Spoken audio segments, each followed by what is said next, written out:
ఆపలేరు. Nobody can stop this flow. Hallelujah, హల్లెలూయా.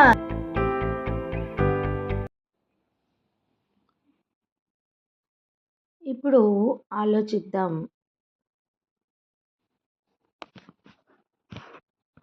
డంబపు మాటలు, దేవదూషణలను పలుకు ఒక నోరు దానికి ఇయ్యబడిందట. ఇది ఏ స్థాయిలో ఉండబోతుంది? మరియు 3.5 సంవత్సరములు తన కార్యములు జరగడానికి తనకి అధికారం ఏర్పాటైందట. అంటే ఆ 3.5 సంవత్సరాలు ఎటువంటి కార్యాలు అది చేయబోతుంది? పరలోక నివాసులను దూషించుటకు అది తన నోరు తెరుస్తుంది. ఇది కూడా ఎంతటి రేంజ్లో ఉండబోతుంది? వీటిని కొంచెం మనం అర్థం చేసుకుందాం. నార్మల్గానే దేవుణ్ణి ఎప్పుడు కూడా దూషించే పనిలోనే ఉంటున్నట్టుగా మనం చూస్తున్నాం. అయితే ప్రవచనాత్మకంగా దేవుడు కొన్ని విషయాలను ఇంతకు ముందే బబులోనులో నుండి యెరూషలేము తట్టు కిటికీ ఓపెన్ చేసి ముమ్మారు ప్రార్థిస్తున్న దానియేలుకు బయలుపరిచిన అనేక విషయాలలో ఈ విషయాలను కూడా దేవుడు బయలుపరిచారు. వాటిని కూడా కొన్నింటిని మనం చూద్దాం. అయితే వెళ్దాం రండి. దానియేలు 12వ అధ్యాయం మొదటిగా 8, 9 వచనాలు చదువుదాం. 8, 9. దానియేలు 12వ అధ్యాయము 8, 9 వచనాలు. నేను వింటిని గాని గ్రహింపలేకపోతుంది. నా ఏలినవాడ, వీటికి అంతమేమని నేను అడగగా, అతడు ఈ సంగతులు అంత్యకాలము వరకు మరముగా ఉన్నట్లు ముద్రింపబడినవి కనుక దానియేలు నీవు కూడకుట్టమని చెప్పెను.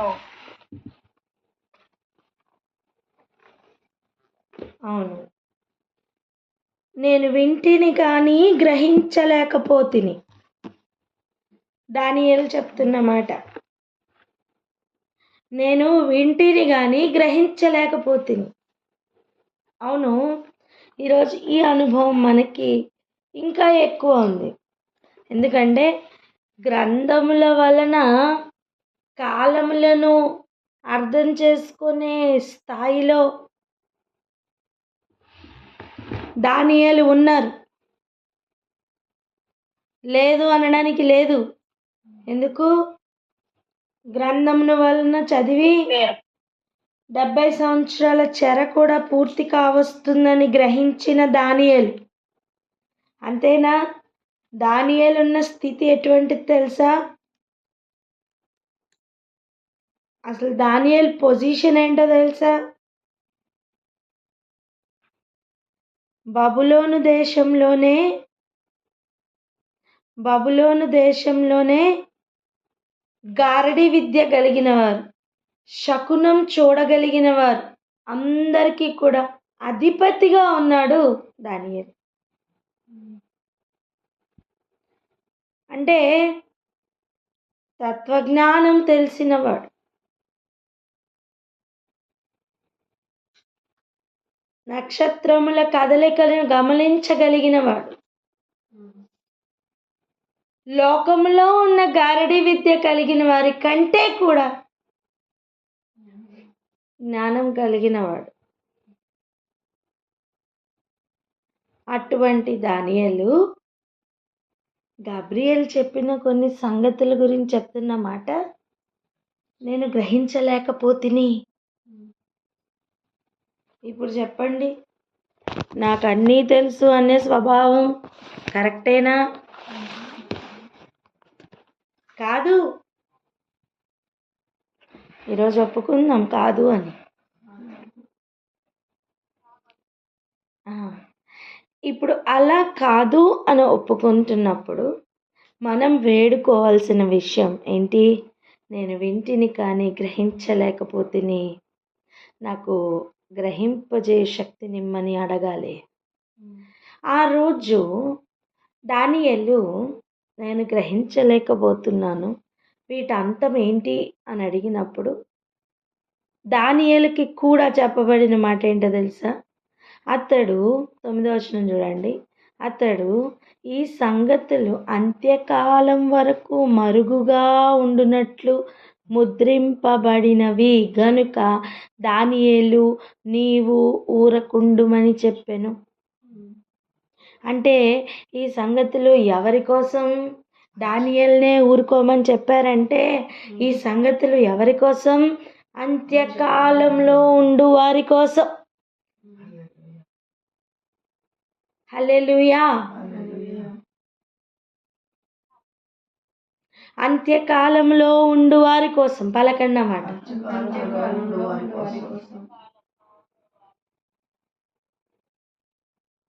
ఆమేన్. ఇప్పుడు గమనిద్దాం, మనం అంత్యకాలంలో ఉన్నామా, ఆదిలో ఉన్నామా? అంత్యకాలంలోనే ఉన్నాం.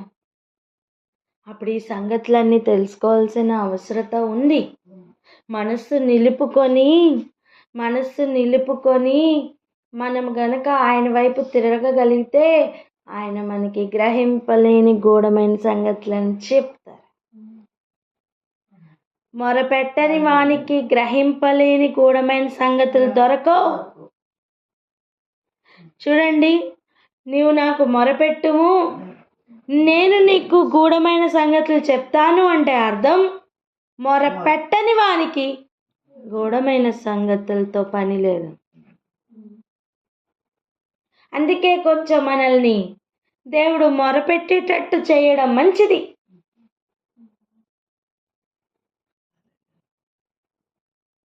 మొరపెట్టేటట్టు చేయడం మంచిది. ఈరోజు ఇక్కడ ఆగి ఒక ప్రార్థన చేద్దాం. అయ్యా నాకు గ్రహింపేవవా అంటూ ఒక మొరను పంపిద్దామా? నేను మొరపెడుతున్నాను అన్నవారు ప్రార్థన అందుకోండి.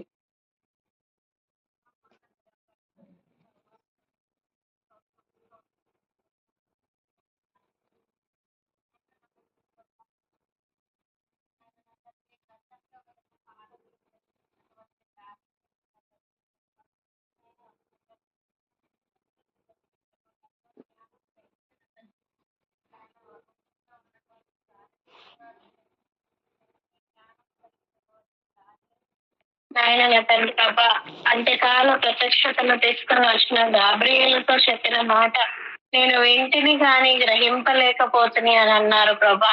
మరి నా తండ్రి, ఈ సంగతులన్నీ కూడా అంత్యకాలము కొరకు మరుగుగా ఉన్నట్లు ముద్రింపబడినవని చెప్పినట్లుగా మనం చూస్తున్నామయ్యా. ఆయన నా తండ్రి, మరి అంత్యకాల దినముల్లో మేము ఉంటున్నాం ప్రభా. నేను వెంటనే కానీ ఆయన గ్రహింపలేకపోతున్నాము తండ్రి, మమ్మల్ని క్షమించమని వేడుకొంచున్నాం.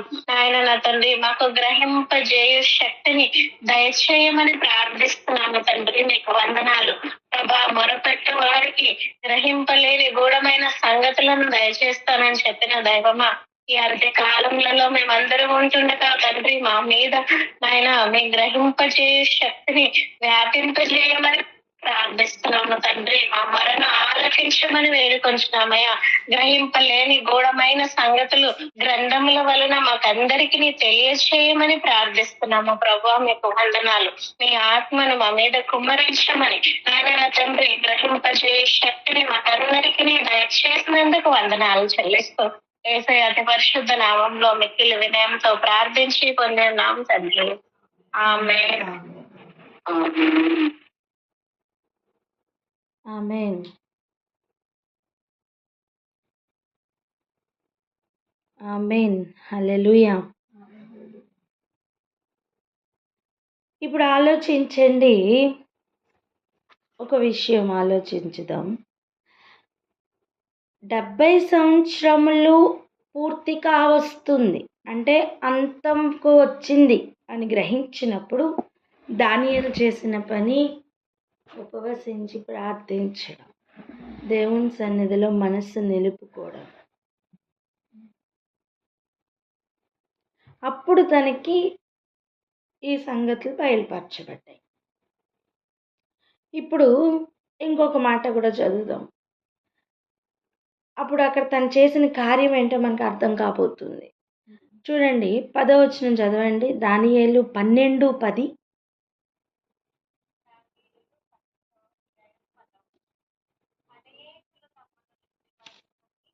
ప్రకాశమానులను నిర్మలులను అగుదురు, దుష్టులు దుష్ట కార్యములు చేయుదురు గనక ఏ దుష్టుడును ఈ సంగతులను గ్రహింపలేకపోవును గాని బుద్ధిమంతులు గ్రహించెదరు. హల్లెలూయా! ఎంత క్లారిటీ ఉందో చూడండి. నేను అంటాను, 70 సంవత్సరాలు కంప్లీట్లోనికి వస్తుంది అని గ్రహించిన దానియేలు తన్ను తాను శుద్ధిపరచుకోవడానికి సిద్ధమయ్యాడు. పితరుల పాపములతో సహా ఒప్పుకుంటూ. మనం ఎలా ఉంటాం? ఒక్కొక్కసారి ఆయన తప్పు చేస్తే నేనేం చేయాలి, ఈమె తప్పు చేస్తే నేనేం చేయాలి. అయ్యో, దానియేలు అలా చేయలేదు నాన్న. నా పితరుల పాపమును కూడా నేను ఒప్పుకుంటున్నానని మనస్సు నిలిపిన ఆ రోజు రాజ్యములు కదిలిపోయాయి. ఇప్పుడు ఆలోచించండి, అనేకులు తమ్మును శుద్ధిపరచుకొని ప్రకాశమానులను నిర్మలులను అగుదురు. అంటే అంత్యకాలంలో అనేకులు శుద్ధి అవుతారట. ఈ మాటలు ఎప్పుడు రాస్తున్నారు? బబులోన్లో ఉన్న కాలంలో రాస్తున్నారు. ఇంకా చూడండి, దుష్టులు దుష్ట కార్యములు చేయుదురు గనుక ఏ దుష్టుడును ఈ సంగతులను గ్రహింపలేకపోవును. గ్రహింపుకు కూడా 2 మార్గాలు చూపిస్తున్నారు. ఒక మార్గంలో దుష్టులు, ఇంకొక మార్గంలో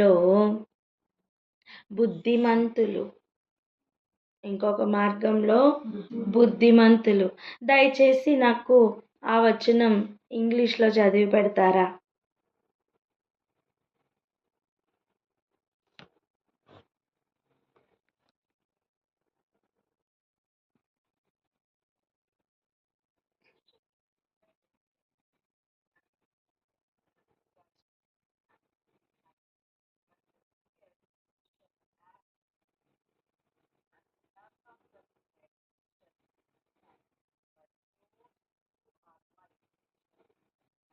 ఆమెన్. మనకి గుర్తుందా? ఫూల్స్ మంత్ కాదు, ఇక వైజ్ మంత్ అని చెప్పి డిక్లేర్ చేశారు. ఆమెన్. ఇప్పుడు ఎంతమంది వైజ్గా తయారవుతారు, ఎంతమంది బుద్ధిమంతులు అవుతూ ఉంటారు. వారందరూ కూడా ఈ సంగతులు గ్రహిస్తారు. ఏ సంగతులు అండి?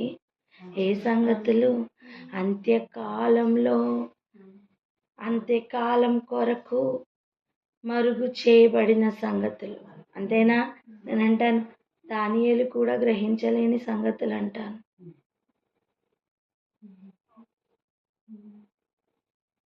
స్తోత్రమయ్యా. ఏ పాటి వారం నాకు అన్నీ తెలుసు అన్నప్పుడు ఏమీ తెలియదని నిరూపించే దేవుడు. నాకేమొద్దయ్యా, నాకేం తెలీదు, నీ సన్నిధి నాకు కావాలి ప్రభా, నీ ఉంటే నాకు చాలయ్యా అని మనస్సు ఆయన మీద నిలుపుకున్నప్పుడు అనేక సంగతులను బయలుపరచడానికి ఆయన సిద్ధంగా ఉన్నారు. ఒక మాట చెప్పనా? ఆయన సంగతులు తెలుసుకోవాలి అంటే బుద్ధి కావాలి. ఏంటి? ఆయన సంగతులు తెలుసుకోవాలంటే బుద్ధి కావాలి. బుద్ధి రావాలంటే సిగ్గు రావాలి. బుద్ధి రావాలంటే సిగ్గు రావాలి. సిగ్గు రావాలంటే గ్యాప్ ఉండాలి.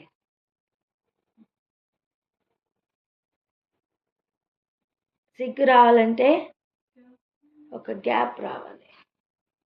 మళ్ళీ చెప్పండి. బుద్ధి రావాలంటే సిగ్గు రావాలి. సిగ్గు రావాలంటే ఒక గ్యాప్ రావాలి. చిన్న కుమారుడు తండ్రి దగ్గర నుంచి విడిపోయి వెళ్ళినప్పుడు అదొక గ్యాప్ అండి.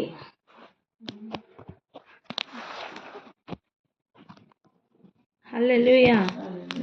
ఆ గ్యాప్లో జరిగిన కార్యం పందుల పొట్టు దగ్గరికి వెళ్ళినప్పుడు వచ్చినది ఏంటంటే సిగ్గు. అప్పుడు దాని వెంటనే ఫాలో అయింది ఏంటంటే బుద్ధి. ఇక రిటర్న్ వచ్చినప్పుడు తన ప్రయాణమే వేరు. హల్లెలూయా.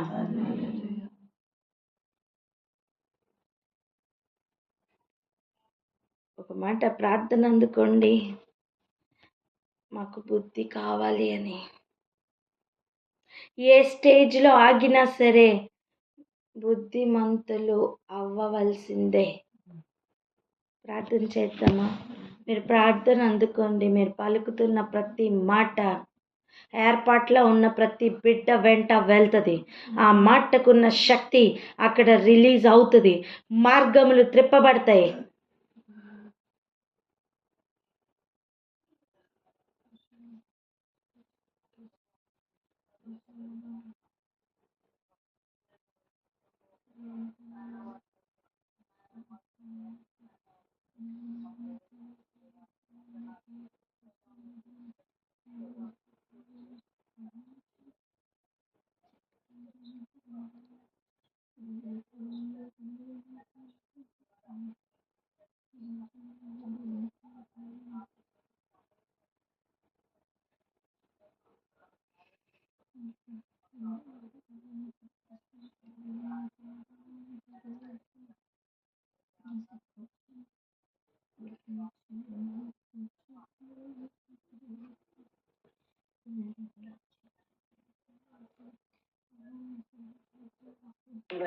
సంపూర్ణంగా తిప్పుకొని నా మార్గంలో అన్నింటినీ నేను బయట తిప్పుకొని ఆయన నిన్నే వెంబడించగలుగుతాకు నాకు కృపను అనుగ్రహించండి. ఆయన ఎత్తు అన్ని మార్గంలో నన్ను వడిగా పరిగెత్తుటకు నాకు కృపను అనుగ్రహించండి. ప్రభా నాయన మమ్మల్ని ఆ విధముగా ఆయన హృదయ పూర్వకంగా నాయన మమ్మల్ని తిప్పుమని ప్రార్థిస్తున్నాం. ఆయన మాకు మంచి బుద్ధిని మంచి జ్ఞానంలో దయచేయండి. వేసేయ ప్రభా నీవే మాకు సర్వస్వముగా ఉండలాగున ఆయన మా హృదయంలో అతి లోతైన వాంఛను కలిగించండి. వేసేయ నా తండ్రి నీ రాజ్యం నీ నీతిని వెతుకువారుగానే మేము ఉండాలి ప్రభా. ప్రతి వాక్యంలో కూడా ప్రభా మా కొరకు మీరు పొందుపరిచినగా వాటిని మేము స్వతంత్రించుకొని ప్రభా సరైన సిద్ధపాటు కలిగి నేను ఎదుర్కొనే వారుగా ఉంటే కృపణని నీ బుద్ధితో జ్ఞానంతో మమ్మల్ని మెండుగా ఉంచి కాల సమయంలో ప్రభా ఇతను నాయన మమ్మల్ని బలపరిచి నడిపించడం చేసినంత ఆలోచించండి.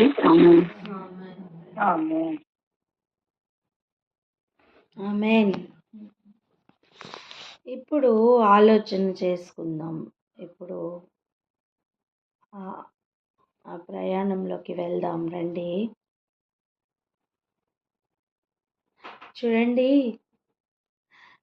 క్రీస్తు విరోధి గురించి చెప్తున్న సంగతులను కొంచెం ఆలోచన చేయడానికి బయలుదేరదాం. దానియేలు గ్రంథం 11వ అధ్యాయం. దానియేలు గ్రంథం 11వ అధ్యాయం 36, 37 వచనాలు చదవండి.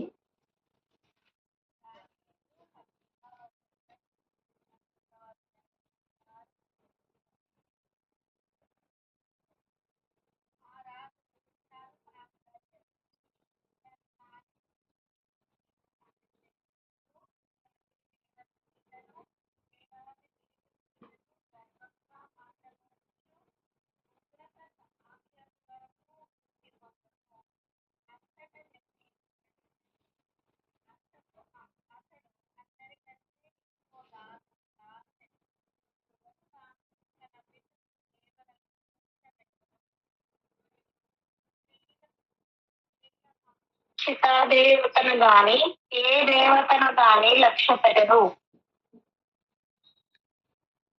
38 కూడా లేదు చాలురా. ఆ రాజు ఇష్టానుసారంగా జరిగిస్తాడట. ఎవరు ఈ రాజు? ఈ రాజు ఎవరు? అంత్యకాలంలో బయలుపరచబడబోవు క్రీస్తు విరోధి, ధర్మ విరోధి. వీనికి బైబిల్ పెట్టిన పేరు, మనం తెస్సలోనికైల్లో చదివిన పేరు ధర్మ విరోధి కనుక ధర్మ విరోధి అనే చెప్దాం. అనుకూలంగా ఉండడానికి, ఆ గ్రహింపుకు అనుకూలంగా ఉండడానికి ధర్మ విరోధి అని చెప్తాం. ఇప్పుడు ఆ ధర్మ విరోధి ఎలా ఉంటాడట? తన ఇష్టానుసారంగా జరిగిస్తాడట. ఆ ధర్మ విరోధి తన్ను తానే హెచ్చించుకుంటూ అతిశయపడతాడట.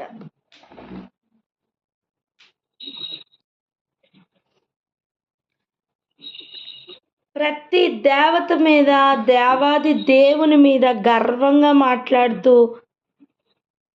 ఉగ్రత సమాప్తి అగు వరకు వృద్ధి పొందుతాడట. అది గర్వం మాటలు మాట్లాడిన ఒకసారి నెబుకద్నెజర్ రాజును జ్ఞాపకం చేసుకోండి. దేవుడు ఏం చేశారు? అరణ్యంకు పంపించి గడ్డి తినిపించారు. గర్వపు మాటలు మాట్లాడుతూ తను తాను హెచ్చించుకుంటూ దేవునితో సమాననిగా చేసుకుంటున్న సమయంలో హేరోదు ఏమయ్యాడు? పురుగులు పట్టి మనుషులు చూస్తుండగా చనిపోయాడు. కానీ ఇక్కడ వానికి ఇవేవి సంభవింపవు. ఎందుకు? దేవుడు ఆ పీరియడ్ని అలౌ చేశారు గనుక. ఒకవేళ ఆ పీరియడ్లో మనం ఉంటే చూసినప్పుడు గుర్తుపట్టాలి. అండ్ ఎందుకు ఇలా జరుగుతుంది అని అడగడానికి వీల్లేదు. నీకు తెలియాలి ఎందుకు జరుగుతుందో. ఎందుకు జరుగుతుంది? దేవుడు అనుమతించారు గనుక. ఎందుకు అనుమతించారు? వాని దుష్టత్వం పరిపూర్ణం అవ్వాలి గనుక, వాని రాజ్యం వృద్ధి పొందుతుంది అని, ఇదే కరెక్ట్ ఏమో అనుకుని వానిని వెంబడించడానికి కాదు. మీకు ఒక ఎగ్జాంపుల్ చెప్పాలి. చూడండి, నార్మల్గా మన బాడీలో ఉన్న ఆర్గన్స్ ఉన్నాయే, వాటి సిస్టమ్ ఎలా అంటే నార్మల్గా ఉన్న ఒక్కొక్క సిస్టమ్ అది పని చేయడానికి కానీ దాన్ని స్థాపించుకోవడానికి కానీ ఒక నార్మల్ ప్రాసెస్లో కొంత వ్యవధి పడుతుంది, కొంత సమయం పడుతుంది. కానీ క్యాన్సర్ సెల్స్ కానీ లేదా క్యాన్సర్ గడ్డ కానీ ఒకటి స్టార్ట్ అయింది అనుకోండి, దానికి అది తనకి తాను ఒక ప్రపంచాన్ని సృష్టించుకుంటుంది, తెలుసా? అండ్ నార్మల్ సెల్స్ కంటే అది చాలా ర్యాపిడ్గా వృద్ధి పొందుతుంది, తెలుసా? చాలా ఫాస్ట్గా. అది మనం కనిపెట్టే లోపలనే ఏ 4th స్టేజ్కో వెళ్ళిపోతుంది. అంటే అంత ఫాస్ట్గా తనకి తాను ఒక రాజ్యమును స్థాపించుకుంటుంది. దానికంటూ స్పెషల్ వెజల్స్ ఉంటాయి, దానికంటూ స్పెషల్ సోర్స్ ఉంటుంది. అట్లా అంటే ఒక నెగిటివ్ని, ఒక బాడీకి హానికరంగా, ఒక నెగిటివ్గా ఉండే దాన్ని అది స్థాపించుకోవడానికి నార్మల్ కంటే ర్యాపిడ్గా మూవ్ అవుతుంది అని చెప్తున్నా. అలాగే భూమి మీద ఇంతవరకు నార్మల్గా నడిచిన సంగతులన్నిటినీ కూడా అధిగమించి వీడు ర్యాపిడ్గా, చాలా ఫాస్ట్గా నాశనంకు పోవడానికే అభివృద్ధి పొందుతాడు. అర్థమవుతుందా?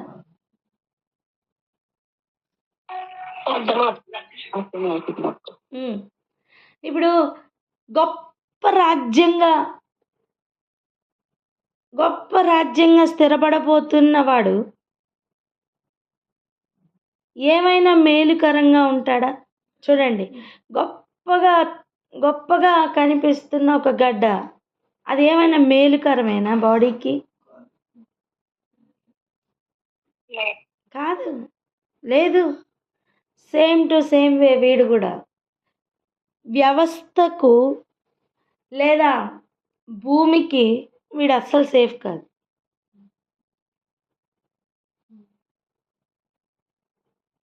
ఇప్పుడు చూడండి, ఈ ఈ క్యాన్సర్ ఏం చేస్తుంది? ప్రతి మంచి అవయవాన్ని కూడా పాడు చేస్తుంది.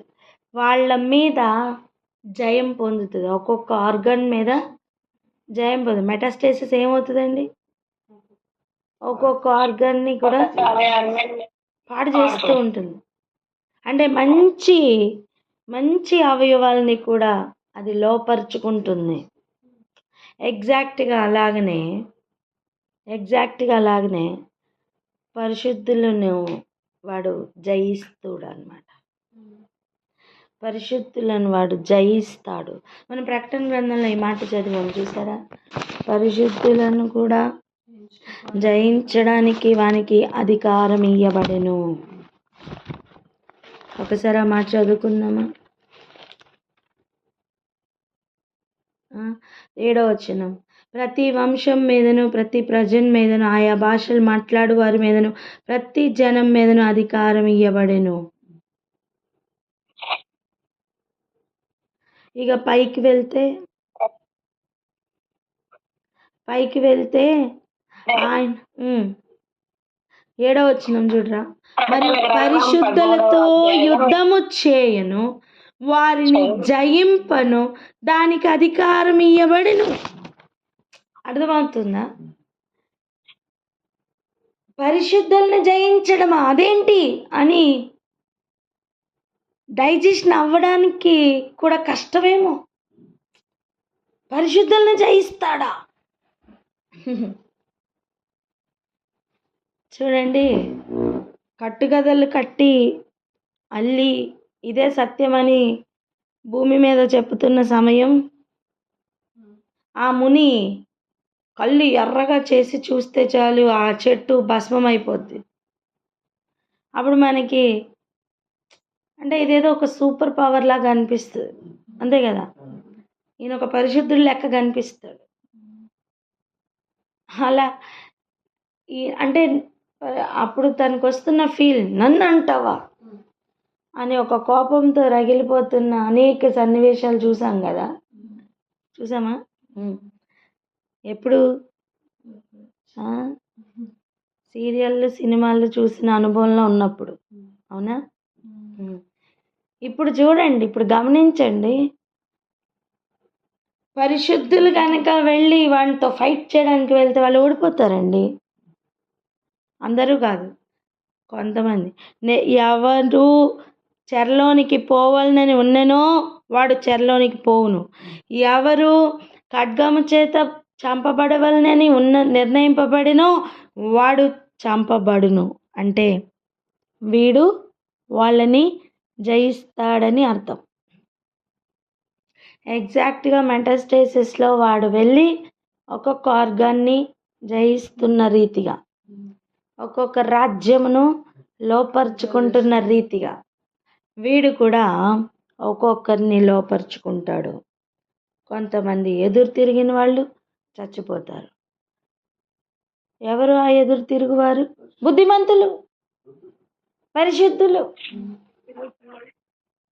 ఇప్పుడు ఎవరు లోబడతారు? బుద్ధి లేనివారు.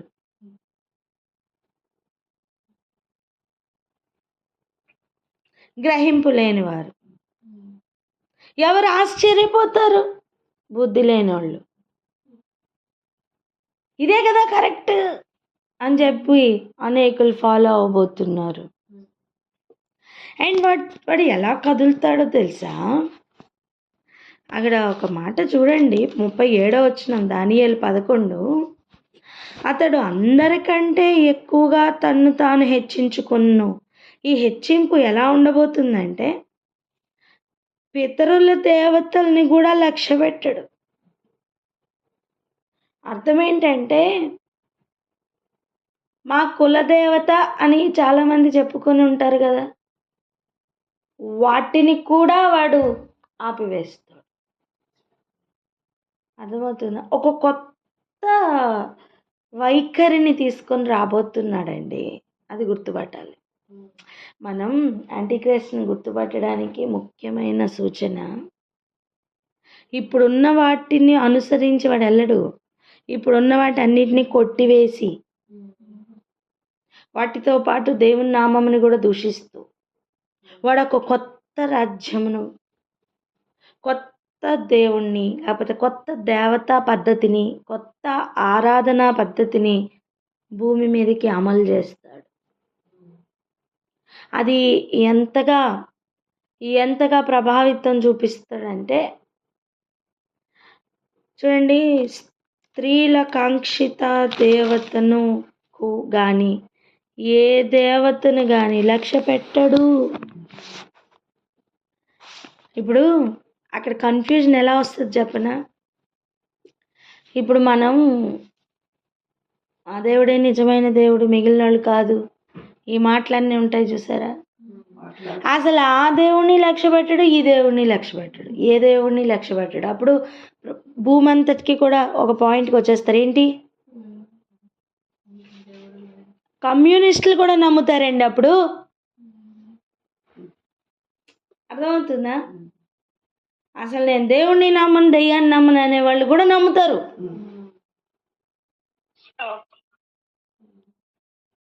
అంటే ఈ ప్రస్తుతం మనుషుల పద్ధతుల్లో ప్రతి ఒక్కరిని కూడా తను డామినేట్ చేసి ప్రతి ఒక్కరిని కూడా ఒప్పింపజేసే విధంగా తను వృద్ధి పొందుతాడు. సోషల్లీ ప్రతి పర్సన్కి కూడా ఓకే అనిపిస్తుంది, కరెక్టే అనిపిస్తుంది. నిన్నటి దినాన్ని చదివాం కదా, దేవుడు వారికి అట్టి మనస్సుకు అప్పగించేశారని. దేవుడు విడిచిపెట్టిన వారు వానిని వెంబడిస్తారు. దేవుని ఏర్పాటులో లేని వారు వాడిని వెంబడిస్తారు.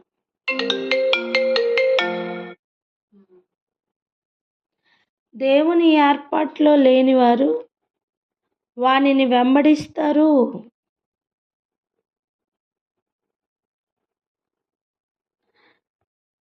ఎంతమందికి అర్థమవుతుంది? ఎంతమందికి అర్థమవుతుంది? గమనించండి. ఈరోజు ఆ పరిస్థితులన్నిటినీ కూడా మనం తప్పించుకోవాలి అంటే గ్రహింపు కావాలి, బుద్ధి కావాలి. బుద్ధి కావాలి అంటే ఆయన మొరపెడుతున్న అనుభవం ఒకటి కావాలి. ఆయనకు మొరపెడుతున్న అనుభవం ఒకటి కావాలి. మరి మొరపెట్టడానికి కొన్ని పరిస్థితులను దేవుడు అలౌ చేస్తుంటే ఆ పరిస్థితులను బట్టి సంతోషిద్దాం, థ్యాంక్ యూ చెప్దాం, దేవుని ప్రణాళికలను అర్థం చేసుకుందాం. ఈ సమయం యెహోవా దొరకు కాలంనే ఆయన గనక ఇప్పుడు మనం పొందుకోకపోతే ఈ మోసపుచ్చే కాలం, అప్పుడు మోసపుచ్చబడే కాలంలో మోసానికి గురవుతాం. మనం అవ్వకపోయినా మన పిల్లలు అవుతారు. కనుక ఈరోజు ప్రార్థన చేద్దామా? మొట్టమొదటిగా చేయవలసిన పని ఏంటి తెలుసా? ఇదిగో, అనేకులు తమ్మును శుద్ధిపరచుకొని ప్రకాశమానులను నిర్మలులను అవుతారు అని చెప్పారు చూసారా? ఆ లిస్ట్లో ఉండగలిగితే చాలు. శుద్ధి చేసుకోగలిగితే చాలండి. వస్త్రములను కడుక్కోగలిగితే చాలండి. వాక్యం చెప్పిన ప్రకారం బ్రతకగలిగితే చాలు. దేవుడు టేక్ ఓవర్ చేస్తారు.